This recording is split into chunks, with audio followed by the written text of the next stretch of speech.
श्री महाकालेश्वर ज्योतिर्लिंग। श्री महाकालेश्वर का स्थान भगवान शिव के ज्योतिर्लिंगों में तीसरा है। यह मध्य प्रदेश की उज्जैन नगरी में स्थित है। उज्जैन में क्षिप्रा नदी से कुछ दूरी पर स्थित मंदिर में ज्योतिर्लिंग विद्यमान है। इस ज्योतिर्लिंग की स्थापना से जुड़ी कथा इस प्रकार है। उज्जैन में चंद्रसेन नामक शिव भक्त राजा था।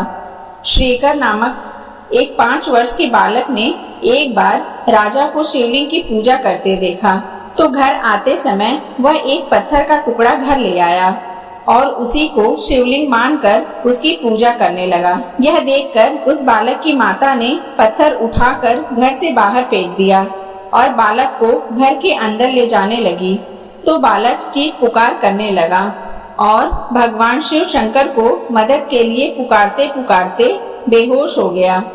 इस पर भगवान शिव से रहा नहीं गया और जब बालक होश में आया तो उसने देखा कि सामने सोने के दरवाजों वाला विशाल मंदिर है।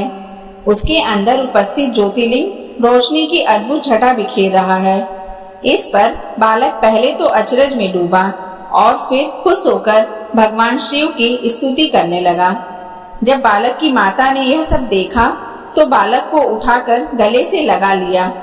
यह खबर जंगल में आग की तरह फैल गई और राजा चंद्रसेन भी यह चमत्कार देखने को आए और उन्होंने उस बालक की भक्ति की सराहना की।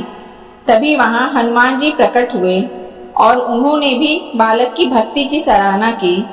यही ज्योतिर्लिंग महाकालेश्वर ज्योतिर्लिंग के रूप में पूजा जाता है। 12 ज्योतिर्लिंगों में से एक महाकालेश्वर का शिवलिंग स्वयंभू अपने आप प्रकट हुआ माना जाता है। काल का मतलब मृत्यु और समय दोनों होते हैं और ऐसा माना जाता है कि प्राचीन काल में पूरी दुनिया का मानक समय यहीं से निर्धारित होता था, इसलिए इसे महाकालेश्वर नाम दे दिया गया। दक्षिण मुखी शिवलिंग इस समय पूरे संसार के सभी शिव मंदिरों को स्थापित शिवलिंग और अन्य ज्योतिर्लिंग की जलाधारी उत्तर दिशा की ओर है, किंतु महाकालेश्वर ही एक ऐसा ज्योतिर्लिंग है जिसकी जलाधारी दक्षिण दिशा की ओर है, इसलिए इन्हें दक्षिण मुख्य महाकाल के नाम से भी जाना जाता है। महाकाल को उज्जैन का राजा भी कहा जाता है। धार्मिक मान्यताओं के अनुसार उज्जैन में विक्रमादित्य के शासन के बाद से यहाँ पर कोई भी राजा रात भर भी नहीं टिक पाया। जिसने भी ऐसा करने का प्रयास भी किया तो उसकी अकस्मात मौत हो गई।